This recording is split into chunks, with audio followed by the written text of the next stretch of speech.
Hi everyone, welcome to SR Academy. கற்க கசடர. I am Senthil. So இப்போ நாம் குரூப் 1 எக்ஸாம் மேத்தமெட்டிக்ஸ் பார்க்க போகிறோம். அதாவது ஆப்டிடியூட் அண்டு ரீசனிங் என்ற டாப்பிக்கில் 25 கேள்விகள் கேட்பாங்க. இதில் 15 கேள்விகள் வெறும் கணக்குகளாகவும் ரீசனிங்கில் 10 கேள்விகளும் கேட்பாங்க. இப்போ நம்ம பார்க்க போகிறது 2025 குரூப் 1 எக்ஸாமில் கேட்கப்பட்ட கேள்விகளுக்கான விடைகள் பார்த்துடலாமா? ஒன் பை ஒன்னாக கிளியராகவும் தேவையான இடத்துல ஷார்ட்கட்டும் சொல்லி கொடுத்துருக்கேன். ஃபஸ்ட்டு கொஷின், ஒரு செவ்வகத்தின் மூலை விட்டமானது அதன் குறுகிய பக்கத்தின் 3 மடங்காக உள்ளது எனில் செவ்வகத்தின் நீளம் மற்றும் அகலத்தின் விகிதம் என்ன? இதுதான் அந்த செவ்வகம்னு வச்சுக்கிறோம்.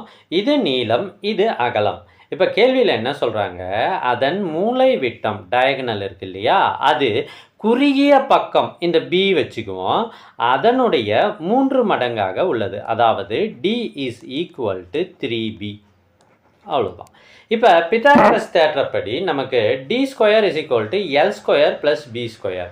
டிக்கு பதிலாக 3bன்னு நான் சப்ஸ்டியூட் பண்ணுறேன், ஏன்னா ரெண்டும் சேம்னு கணக்கில் கொடுத்துருக்காங்க. Is equal to l square plus b square. 3b ஸ்கொயரை 3b த ஹோல் ஸ்கொயரை எப்படி எழுதலாம்? 9b ஸ்கொயர்னு எழுதலாமா? அதோட இந்த பி ஸ்கொயர் இந்த பக்கம் வந்தால் minus b square is equal to l square. So அடுத்தது பாருங்கள், 8b square is equal to l square. மீதி எங்கே போடுறேன்? இப்போ b square by l square is equal to, இந்த எல் இந்த பக்கம் டிவிஷனில் வந்துடுச்சு, இந்த 8 அந்த பக்கம் போனால் 1/8ன்னு மாறும். இப்போ என்ன பண்ணுறோம், இதுக்கு ரூட் எடுக்கிறோம் ரெண்டு பக்கமும், ஏன்னா அப்போ தான் பி இஸ்டு எல்னு நம்ம கண்டுபிடிக்க முடியும். B by l is equal to 1/2√2. So கணக்கில் எல் இஸ்டு பி கேட்குறாங்க. அப்போ எல் இஸ்டு பின்னா 2√2:1, கீழே இருந்து மேலே. ஓகேவா? அப்போ ஆப்ஷன் டி தான் சரியான விடை. 97வது கேள்வி, x is to 7.5 is equal to 8 is to y is equal to 7 is to 17.5. இது விகித சமம், ப்ரொப்போர்ஷன் அப்படின்னு சொல்லுவாங்க. இதில் நாம் x is to y கண்டுபிடிக்க போகிறோம். அதாவது முதல்ல நம்ம இதை மட்டும் பார்க்குறோம். அதாவது 8 is to y, பின்னாடி இருக்கிற விகித சமத்தை மட்டும் எடுத்து எழுதுகிறேன். 7 is to 17.5. இதிலிருந்து நாம் ஒய்யை கண்டுபிடிக்கலாம். எப்படி சார் அப்படின்னா, நடுவில் இருக்கிற இந்த ரெண்டு நம்பரையும் பெருக்கிறது இது ரெண்டை பெருக்கிறதுக்கு சமம். இது ரெண்டை பெருக்குனா 7yன்னு வந்துடும், which is equal to 8 into 17.5. So y is equal to 8 into 17.5 divided by 7. இந்த 7 இந்த பக்கம் வந்தது. இதை சால்வ் பண்ணால் y is equal to 20ன்னு வந்தது. ஸோ yயை நாம் கண்டுபிடிச்சிட்டோம் 20. அடுத்தது நம்ம xஐ கண்டுபிடிக்க போகிறோம். இப்போது முதல் விகித சமம் இதை எடுத்துக்கிறேன். அது என்ன அப்படின்னு பார்த்தீங்கன்னா, x is to 7.5 is equal to 8 is to 20. அதாவது yக்கு பதிலாக நான் 20ன்னு கண்டுபிடிச்சோம் இல்லையா, அதை போட்டுட்டோம். இதை இன்னும் சிம்பிளிஃபை பண்ணலாமே. 8 I 20. இப்போ பாருங்கள், x is to 7.5 is equal to 2 is to 5ன்னு வருது. இப்போ நடுவில் இருக்கிறத ரெண்டுத்தையும் பெருக்குவது ஓரத்தில் இருக்கிற ரெண்டுத்தையும் பெருக்குவதற்கு சமம். இது விகித சமத்தின் அடிப்படை பண்பு. அப்போ பாருங்க, 5x is equal to 2 பெருக்கல் 7.5 வந்து 15ன்னு வரும். அப்போ x is equal to 3. So x 3, y 20. So பாருங்க, 3:20ன்னு வரும். ஆப்ஷன் சி தான் சரியான விடை. இந்த எக்ஸாமை பொறுத்த வரைக்கும் மேத்ஸில் எப்படி ஒன்றா நல்லாவே கேள்வி கேட்டிருக்காங்க. டஃப்பான கொஷினும் இருக்குது, ஈஸியான கொஷினும் இருக்குது. அதை ஒன் பை ஒன்னாக பார்த்துட்டு வரோம். இதில் 3வது கேள்வி, ரூபாய் 1500ஐ பி மற்றும் கியூ என்ற இரு நபர்களுக்கு 5:3 என்ற விகிதத்தில் பிரித்தால் கியூவின் பங்கு என்ன? ஸோ இது ரொம்ப ஈஸிங்க. அதாவது எதை பிரிக்கணுமோ அதை முன்னாடி போடுங்க, எத்தனை பங்கோ அதை கீழே போடுங்க. ஸோ மொத்தமாக பாருங்கள் 5:3 ரெண்டுத்தையும் கூட்டினா 8 பங்கு. அதில் கியூவுக்கு எவ்வளோ? பிக்கு 5 பங்கு, கியூவுக்கு 3 பங்கு. அப்போ கியூவுக்கு தானே கேட்குறாங்க, அப்போ 3 மேலே போடுங்க. இதை நாம் சிம்ப்ளிஃபை பண்ணுறோம். 2 8 16, 00 வந்துருச்சு. 3 200, 600. ஸோ கியூவுக்கு எவ்வளோ கொடுக்கணும் அப்படின்னா 600 ரூபாய் கொடுக்கணும். Option b. அடுத்து 3 இயற்கணித கோவைகள். அல்ஜிப்ரிக் ஸ்டேட்மெண்ட்டோட மீபோமா எல்சிஎம் கேட்குறாங்க. ஸோ அல்ஜிப்ரிக் ஸ்டேட்மெண்ட் கொடுத்துட்டா நீங்கள் என்ன பண்ணணும்னா முதல்ல ஒவ்வொரு ஸ்டேட்மெண்ட்டையும் ஃபேக்டரைஸ் பண்ணணும், அதாவது காரணிப்படுத்தணும். இங்கே பாருங்கள், ஃபஸ்ட்டு ஒவ்வொன்றா நான் எடுத்து பண்ணுறேன். 2x² minus 3xy the whole square. இதில் என்ன சார் காரணிப்படுத்துறது அப்படின்னா, இது ரெண்டுத்துலேயும் எக்ஸ் பொதுவாக இருக்குது, அதை வெளியே எடுத்தாலே போதுமானது. பெரிய ப்ராக்கெட் போடுங்க, எக்ஸை எடுங்க, 2x minus 3y the whole square. இங்கே இது ரெண்டுத்துக்கும் சேர்த்து square, which is equal to x² into 2x minus 3y whole square. அடுத்து second point 4x minus 6y the whole cube. காரணிப்படுத்துதல் ஃபேக்டரைசேஷன் அப்படின்னா நாம் காரணிகளின் பெருக்கல் பலனாக எழுதணுமே தவிர எக்ஸ்பேண்ட் பண்ணக்கூடாது. ஃபார் எக்ஸாம்பிள், இதை நீங்கள் a-b ஹோல் ஸ்கொயர் ஃபார்மில் எக்ஸ்பேண்ட் பண்ணக்கூடாது. இது மாதிரி பொதுவாக இருப்பதை வெளியே எடுத்து 2 காரணிகளின் பெருக்கல் பலனாக எழுத வேண்டும். அடுத்து இதை பாருங்கள், 4x minus 6y the whole cube. இதில் என்ன சார் பண்ணணும்னா, இதுலேயும் 2 காமனாக இருக்குது, அதை காமனாக வெளியே எடுத்துட்டா 2x minus 3y so whole cube போட்டாச்சா. இப்போ என்ன பண்ணணும், 2 cube into 2x minus 3y the whole கியூப்னு போடணும். அடுத்து மூணாவது இதை நாம் காரணிப்படுத்த போகிறோம். 8x³ minus 27y³ is equal to. இதை காரணிப்படுத்தணும்னா a³ மைனஸ் b³ ஒரு ஃபார்முலா இருக்குது, அதாவது a minus b into a² plus 2ab plus b² அப்படின்னு ஃபார்முலா இருக்குது. அந்த ஃபார்முலா படி இதை நான் எடுத்து எழுதுகிறேன். 8x 8ன்றது 8x³ 2x த ஹோல் கியூப்னு எழுதுகிறேன், இதுதான் a. 27y³ 3y the whole கியூப்னு எழுதுகிறேன், இதுதான் b. முதல்ல a மைனஸ் b, அதாவது 2x மைனஸ் 3y இன்ட்டு, இப்போ பாருங்கள், a² 2x the whole square 4x² வருது, ப்ளஸ் ab. ஸோ இது ரெண்டுத்தையும் பெருக்கிறேன், 2 3 6xyன்னு வரும். அடுத்து b², b என்பது 3y, அது என்ன ஆகுதுன்னா 9y² ஆகுது. ஸோ மூணுத்தையும் நாம் காரணிப்படுத்தியாச்சு. அடுத்து எல்சிஎம் என்பது என்னன்னா, பொதுவாக இருப்பதில், அதாவது மூணுத்தையும் காரணிப்படுத்திய பிறகு பொதுவாக இருப்பதில் உயர்ந்தபட்சம் அடுக்கு மற்றும் மிச்ச சொச்சம் அப்படின்னு சொல்லுவாங்க. எல்சிஎம் இஸ் ஈக்குவல் டு பொதுவாக இருப்பது 2x minus 3y 2x minus 3y 2x minus 3y. இதுலேயே பெரிய அடுக்கு 3 தான். இங்கே 2 இருக்குது, இங்கே 3 இருக்குது, இங்கே 1 தான் இருக்குது. ஒன்றும் இல்லைன்னு சொல்லக்கூடாது, 1 தான் இருக்குது. அப்போ 2x minus 3y the whole cube அப்படின்னு எழுதுகிறோம். அதோட மிச்சம் இருப்பது இங்கே பாருங்கள், இங்கே x² இருக்குது, இங்கே 2 கியூப் இருக்குது, அதை அப்படியே எழுதிக்கிறோம். x² 2 கியூபு இன்ட்டு இங்கே எக்ஸ்ட்ராவாக இருக்கிறது 4x² plus 6xy plus 9y². So இதுதான் நமக்கு எல்சிஎம். எங்கே இருக்குது பார்த்தீங்கன்னா, 2 cube x² into 2x minus 3y the whole cube, அடுத்தது 4x² plus 6y plus 9y². Option B தான் சரியான விடை. அடுத்த கேள்வி பார்க்கறதுக்கு முன்னாடி மிக முக்கியமான தகவல், அதாவது டிஎன்பிஎஸ்சி குரூப் 1 எக்ஸாம் ப்ரிப்பரேஷன் ஆகிறதுக்கு எங்ககிட்ட முக்கியமான பிடிஎஃப் இருக்குது, மெட்டீரியல். இது வந்து PDF previous year question paper பிடிஎஃப்லாம் இருக்குது. எத்தனை இருக்குது அப்படின்னா 7 கொஷின் பேப்பரும் இருக்குது. இதில் என்ன சார் ஸ்பெஷல்னால் 7த்துலேயும் ஆன்சரோடு இருக்குது. இதில் மேத்ஸ் மட்டும்தான் இருக்குதுன்னு நினைக்காதீங்க, எல்லா சப்ஜெக்ட்டுமே இருக்குது. ஸோ எல்லா சப்ஜெக்டையும் கவர் பண்ணி முழு முழு கொஷின் பேப்பர் 7 கொஷின் பேப்பர் எப்படி கேட்டிருக்காங்கன்றது உங்களுக்கு தெரியணும் இல்லையா? ஸோ இந்த கொஷின் பேப்பர் PDF உங்களுக்கு வேணும்னா ஸ்க்ரீனில் தெரியுற இந்த நம்பருக்கு காண்டாக்ட் பண்ணுங்கள்.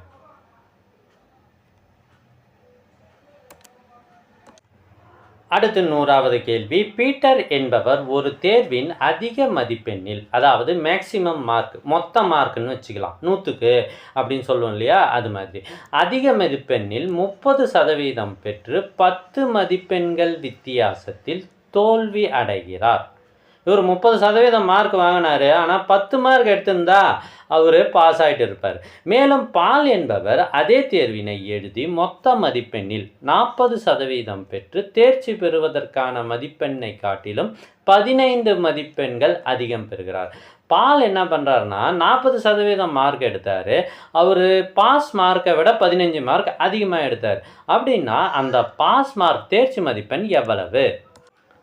ஸோ இந்த கணக்கு போடலாமா?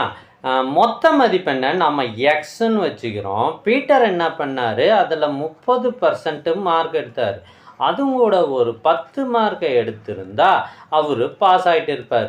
இது ஈக்குவேஷன் நம்பர் 1. அடுத்தது பால் என்ன பண்ணார் அப்படின்னா மொத்த மதிப்பெண் எக்ஸு, அதில் 40% அவர் எடுத்தார். அதில் 15 மார்க்கை கழிச்சிட்டோம்னா அவருக்கு பாஸ் மார்க்கு வந்திருக்கும். இப்போ இந்த 2 பாஸ் மார்க்கும் சமன்றதால இது ரெண்டுத்தையும் சமப்படுத்துகிறோம். அதாவது எக்ஸில் 30% ப்ளஸ் 10 இஸ் ஈக்குவல் டு எக்ஸில் 40% மைனஸ் 15. இப்போ எக்ஸை கண்டுபிடிச்சிட்டோம் அப்படின்னா ஆன்சர் வந்துடும். ஸோ எக்ஸை ஒரு பக்கமாக கொண்டு போகிறேன், கவனிங்க. இது எக்ஸில் 40%, இது இந்த பக்கம் போனால் மைனஸ் ஆகுது. எக்ஸில் 30% இஸ் ஈக்குவல் டு, இது இந்த பக்கம் போச்சுன்னா ப்ளஸ் ஆகுது, 25. ஸோ எக்ஸில் 10%, 40%லேருந்து 30% போனால் 10%. ஸோ எக்ஸில் 10% 25. அப்படின்னா 100% மார்க் எவ்வளவு? எக்ஸ் எவ்வளோ? 10/100 இஸ் ஈக்குவல் டு 25. 0 0 கேன்சல் ஆகிடுது. X is equal to 250. இப்போ நாம் என்ன கண்டுபிடிச்சிருக்கோம்? எக்ஸ் கண்டுபிடிச்சிருக்கோம், அதாவது மொத்த மதிப்பெண்ணை கண்டுபிடிச்சிருக்கோம். ஆனால் கேள்வி என்னன்னா தேர்ச்சி மதிப்பெண் எவ்வளவு? மொத்த மதிப்பெண்ணை பார்த்துட்டு இங்கே இல்லையேன்னு தேடாதீங்க. இப்போ ஃபஸ்ட்டு ஈக்குவேஷனில் நாம் இதை கொண்டு போய் சப்ஸ்டியூட் பண்ணுறோம். அதாவது எக்ஸில் 35%, 30%, 250ல் 30% கண்டுபிடிச்சி அதுவும் கூட 10 கூட்டினா ஆன்சர் வந்துடும். இது பாருங்கள், 0 0 0 0 கேன்சல் ஆகிடுச்சு, 75 வருது. அதுவும் கூட 10 கூட்டினா 85. ஸோ பாஸ் மார்க் எவ்வளோனா ஆப்ஷன் சி 85. சூப்பராக இருக்குது கணக்கு. ஸ்டெப் பை ஸ்டெப்பாக கிளியராக போடுங்க, ஆன்சர் பக்காவாக வந்துடும். அடுத்து கொஷின் நம்பர் 101. அகிலா தேர்வில் 80% மதிப்பெண்களை பெற்றாள். அவள் பெற்றது 576 எனில் அந்த தேர்வின் மொத்த மதிப்பெண். மொத்த மதிப்பெண்ணை எக்ஸ்ன்னு வச்சுக்கிட்டோம்னா அதில் 80% மதிப்பெண் அகிலா பெற்றிருக்கா. அதாவது அவள் பெற்றது 576. இதை நாம் சிம்பிளிஃபை பண்ணி எக்ஸோட மதிப்பை கண்டுபிடிச்சிட்டா ஆன்சர் வந்துடும். 0 0 கேன்சல் பண்ணுங்க. 1 8 7 8 56, மீதி 1 2 8 16.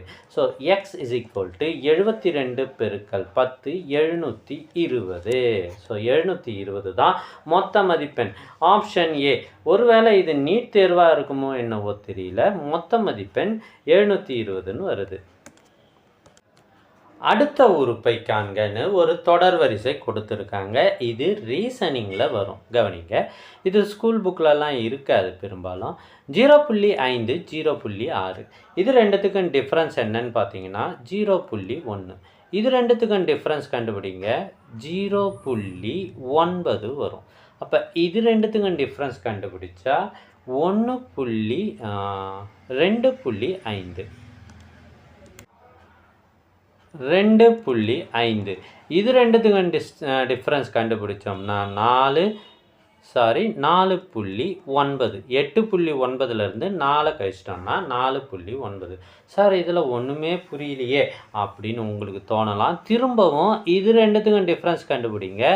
0.8 இங்கே பாருங்கள் 1.6 இங்கே பாருங்கள் 2.4ன்னு வருது. ஸோ இதெல்லாம் டிஃப்ரென்ஸ் பாருங்கள்.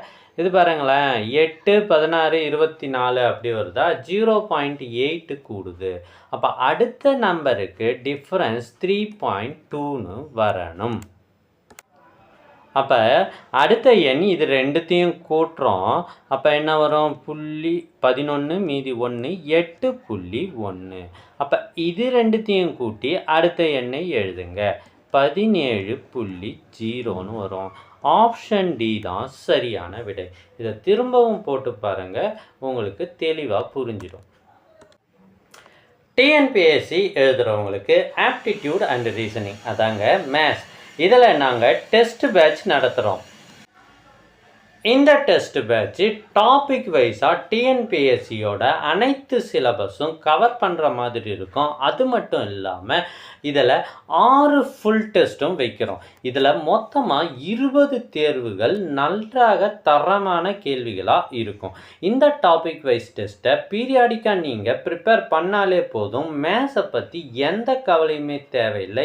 ஈஸியாக டிஎன்பிஎஸ்சியை அடிச்சிடலாம். அது மட்டும் இல்லாமல் இதில் நாங்கள் ஏற்கனவே போட்ட வீடியோஸும் உங்களுக்கு அனுப்பி வைக்கிறோம். ஸோ இந்த டெஸ்ட் பேட்சில் சேரணும் மற்றும் வீடியோஸ் வேணும் அப்படின்னா ஸ்க்ரீனில் தெரிகிற இந்த நம்பரை காண்டாக்ட் பண்ணுங்கள்.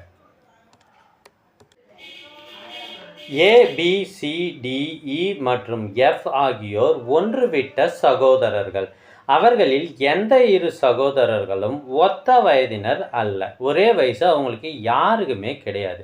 ஆனால் அனைவருக்கும் பிறந்த தினம் சமம். அதாவது இவங்களோட பர்த்டேலாம் ஒரே தேதியில் வருது. அவர்களில் மிக குறைந்த வயது உடையவர் 17. மிக அதிக வயது உடையவர் E.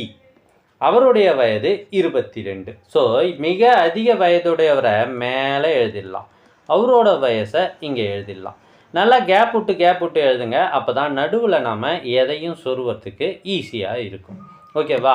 அடுத்தது எஃப் ஆனவர் பி மற்றும் டிக்கு இடையில் உள்ள ஏதோ ஒரு வயது கொண்டவர். பிக்கும் டிக்கும் இடையில் எஃப் வரும். ஸோ எஃப்க்கு மேலேயும் யாராவது வரலாம், கீழேயும் யாராவது வரலாம். ஆனால் பிக்கும் டிக்கும் நடுவில் தான் அவரோட வயசு வருது. அடுத்தது ஏ என்பவர் பிஐ விட பெரியவர். ஸோ ஏ இங்கே போடுறேன், இவர் பியை விட பெரியவர். ஓகேங்களா? ஆனால் ஈயை விட சின்னவர் தான். ஏன்னா இருக்கிறதுல அதிக வயது ஈக்கு தான். சி என்பவர் டிஐ விட பெரியவர். சி என்பவர் டிஐ விட பெரியவர். அவர் இங்கேயும் இருக்கலாம். எஃப்பை விட பெரியவராக இருந்தால் அவர் டியை விட பெரியவர் தான். அப்போ இங்கேயும் இருக்கலாம், இங்கேயும் இருக்கலாம், இங்கேயும் இருக்கலாம். ஆனால் ஈயை விட அவர் பெரியவராக இருக்க முடியாது. அப்படின்னா இத்தனை இடங்களில் சி வருது. இப்போ பாருங்கள், கீழ்கண்டவற்றில் எது சாத்தியம் இல்லை? சூப்பரான கேள்வி. அடுத்தது இதை நம்ம இந்த டேட்டாவை வச்சுக்கின்னு இதை பார்க்க போகிறோம். டி என்பவரின் வயது 20 இருக்குமா?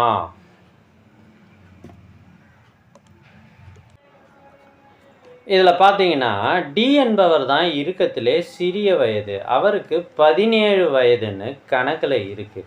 அப்போ டி என்பவரின் வயது 20 என்பது சாத்தியம் இல்லை. ஆப்ஷன் ஏ சரி. ஸோ மற்றதையும் செக் பண்ணுவோம். எஃப் என்பவருக்கு வயது 18. இது இருக்குமா அப்படின்னு பாருங்கள். அதாவது ஒவ்வொரு வயசாக குறைச்சிக்கிட்டு வரோம். இது 21, 19, 18. இங்கே சி இருந்தால் இது சரி. ஆனால் கேள்வி சாத்தியம் இல்லை அப்படின்னு கேட்டிருக்காங்க. அடுத்து எஃப் என்பவரின் வயது 19 இருக்குமானா அதுவும் இருக்கும். ஏன்னா சி எங்கே இருப்பார்னு தெரியல. இது 21, 20, 19, அதுக்கப்புறம் சி இருந்தால் 19ஆகவும் இருக்கலாம், 18ஆகவும் இருக்கலாம். அடுத்து எஃப் என்பவரின் வயது 20 இருக்குமா அப்படின்னு செக் பண்ணுறோம். இது பாருங்கள், 21, 20. ஸோ எஃப்பை விட பெரியவங்க 3 பேர் இருக்காங்க. அதனால் இவருக்கு 20 வயது இருப்பதற்கு வாய்ப்பில்லை. ஸோ இந்த ஆப்ஷனும் ரைட்டு, இந்த ஆப்ஷனும் ரைட்டு. ஸோ 2 எதை எழுதியிருந்தாலும் உங்களுக்கு மதிப்பெண் உண்டு. ஒரு பகடையில் 2க்கு அருகில் 3, 5, 6 உள்ளது. 2 மேலே வச்சுக்குவோம், மேல் பக்கத்தில். இந்த பக்கம் என்ன இருக்குது? 3 இருக்குது. முன்னாடி 5 இருக்குது. இந்த பக்கம் என்ன இருக்குது? 6 இருக்குது. அப்படின்னா கீழே கொடுக்கப்பட்டுள்ள கூற்றில் உறுதியான உண்மை எது உண்மை அப்படின்னு ஒவ்வொரு கூற்றாக ஆராய போகிறோம். உறுதியான உண்மை அப்படின்னா 1க்கு அருகே 4 உள்ளது. மீதி இருக்கிற நம்பர்லாம் இங்கே போடுறோம். பின்பக்கம் 1, இந்த பக்கம் 4 அப்படின்னு வச்சுக்கலாம். ஓகேவா? அல்லது ஒருவேளை 3 இங்கே போட்டாலும் 1 இங்கே வந்துடும். ஸோ உறுதியான உண்மை 1ம் 4ம் அருகருகே உள்ளது என்பது தான் சரி. Option b. அடுத்து ஒரு சூப்பரான இன்ட்ரெஸ்டிங்கான கேள்வி. இந்த வீடியோவோட 10வது கேள்வி. ஒரு ஆண் 3 பெண்கள் 4 பையன்கள் சேர்ந்து ஒரு குறிப்பிட்ட வேலையை 96 மணி நேரத்தில் செய்கின்றனர். இதில் ஈக்குவேஷன் அமைக்கிறது தான் ரொம்ப ரொம்ப முக்கியம். இதை எழுதுகிறேன் பாருங்கள். ஆண் செய்கிற வேலையை ஆணை எம்ன்னு வச்சுக்கோங்க, பெண்ணை எஃப்னு வச்சுக்கோங்க, பையன்களை பாய் பின்னு வச்சுக்குவோம். ஓகேவா? ஒரு ஆண் M plus 3 female plus 4 boys, இவங்க எல்லாம் சேர்ந்து 96 மணி நேரத்தில் முடிப்பாங்க. அப்போ 1 மணி நேரத்தில் 96ல் 1 பங்கு வேலையை முடிப்பாங்க. இது ஈக்குவேஷன் நம்பர் 1. அடுத்தது அதே வேலையை 2 ஆண்கள் 8 பையன்கள் சேர்த்து 80 மணி நேரத்தில் முடிப்பாங்க. 2 ஆண்கள் 8 பையன்கள் சேர்ந்து 80 மணி நேரம், அதாவது 80ல் 1 பங்கு வேலையை 1 மணி நேரத்தில் முடிப்பார்கள். ஓகேவா? இப்படி தான் ஈக்குவேஷன் ஃபார்ம் பண்ணோம். இது ஈக்குவேஷன் நம்பர் 2. அடுத்தது 2 ஆண்கள் மற்றும் 3 பெண்கள், 2 ஆண்கள் மற்றும் 3 பெண்கள் ஃபீமேல், இவங்க என்ன பண்ணுறாங்கன்னா 120 மணி நேரம், அதாவது 120ல் 1 பங்கு வேலையை முடிப்பார்கள். இந்த ஈக்குவேஷனை அமைச்சிட்டு நம்ம சால்வ் பண்ணிட்டோம் அப்படின்னா நமக்கு ஆன்சர் வந்துடும். இப்போ ஃபஸ்ட்டு ஈக்குவேஷனை நான் 2ஆல் பெருக்கினேன் அப்படின்னா 2 ஆண்கள் 6 பெண்கள் மற்றும் 8 பாய்ஸ், இதை நாம் பெருக்கணும்னா 2/96ன்னு வரும். 2/96. அடுத்தது ஈக்குவேஷன் நம்பர் 2ஐ அப்படியே எழுதி கழிச்சிடுறோம். Plus 8b is equal to 1/80. So கழிச்சோம்னா RF மட்டும், இதுவும் கேன்சல் ஆயிடுது. RF மட்டும் வருது. RF இஸ் ஈக்குவல் டு, இதில் இதையும் நாம் கழிக்கிறோம். 1/16 காமனாக எடுத்து 2/6 மைனஸ் 1/5ன்னு வரும். இதை மேற்கொண்டு நம்ம சிம்பிளிஃபை பண்ணோம் அப்படின்னா 1/120. அப்புறம் F இஸ் ஈக்குவல் டு, இந்த 6 அந்த பக்கம் அனுப்பிடுறோம், 1/720ன்னு வருது. இப்போ F இஸ் ஈக்குவல் டு 1/720ன்னு இங்கே கொண்டு போய் சப்ஸ்டியூட் பண்ணுறோம். 2m into plus 3 into 1/720 is equal to 1/120. So இதை நம்ம அடிச்சிடலாம். 3 6 4 12, அப்படியே 0 வந்துடுது. ஸோ 2m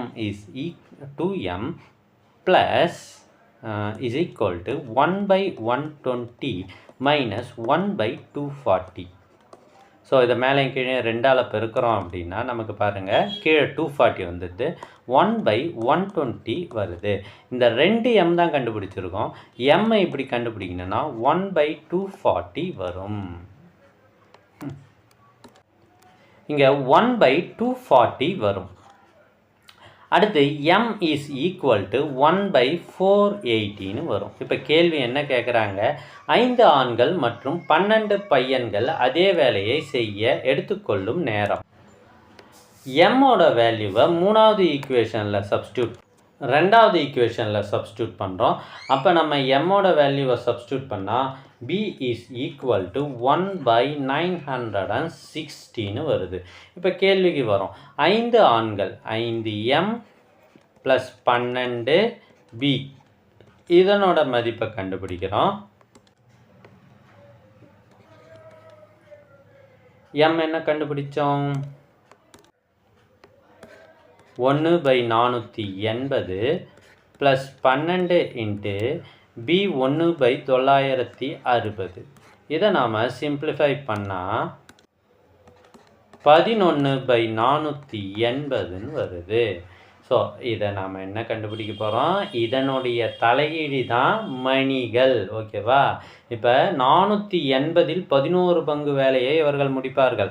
இவர்கள் மொத்தம் இந்த வேலையை செய்ய எடுத்துக்கொள்ளும் நேரம் 480/11 மணி நேரம், விச் இஸ் ஈக்குவல் டு 43/7/11 மணி நேரம். ஆப்ஷன் சி தான் சரி. அடுத்த கேள்வி, 5 பெண்கள் ஒரு வரிசையில் அமர்கிறார்கள். அவங்களோட வரிசையை இப்படி போட்டுக்கலாமா? 1 2 3 4 5 பெண்கள். இதில் ரோசி என்பவர் சிவநந்தினி மற்றும் அபிக்கு அருகில் இல்லை. முதல்ல இந்த அபின்றவங்க 1வது இடத்துலையும் சிவநந்தினி 2வது இடத்துலையும் இருந்தால் இவங்க பக்கத்தில் யார் இல்லை? ரோசி இல்லை. அவங்கள தள்ளி இங்கே 4வதாக போட்டுக்கலாம், 5வதாக கூட போடலாம். ஸோ இதை வரிசையாக நாம் போட்டு பார்க்கறதுக்கு ஈஸியாக இருக்கும். சிவநந்தினிக்கு அருகில் இல்லை. ரோசி மோனிகாவுக்கு அருகில் இருக்கிறாள். மோனிகா வரிசையில் நடுவில் இருக்கிறாள். ஸோ முதல்ல இதை தான் போடணும். 5 பேர் இருக்கிறதுல மோனிகா நடுவில் இருக்காங்க. இந்த மோனிகாவுக்கு பக்கத்தில் ரோசி இருக்கிறாங்க. பின்னர் அனுராதா பின்வருவனவற்றுள் யாருக்கு அருகில் இருக்கிறார்? இன்னும் மிஸ் ஆகிறது அனுராதா மட்டும்தான். அவங்களுக்கு இருக்கிற இடம் இது மட்டும்தான். அவங்க யார் பக்கத்தில் இருக்காங்கன்னா ரோசி பக்கத்தில் அனுராதா இருக்கிறாங்க. ஆப்ஷன் ஏ தான் சரி. இதுவரை நாங்கள் டிஎன்பிஎஸ்சிக்கு எவ்வளவோ வீடியோஸ் போட்டிருக்கோம்.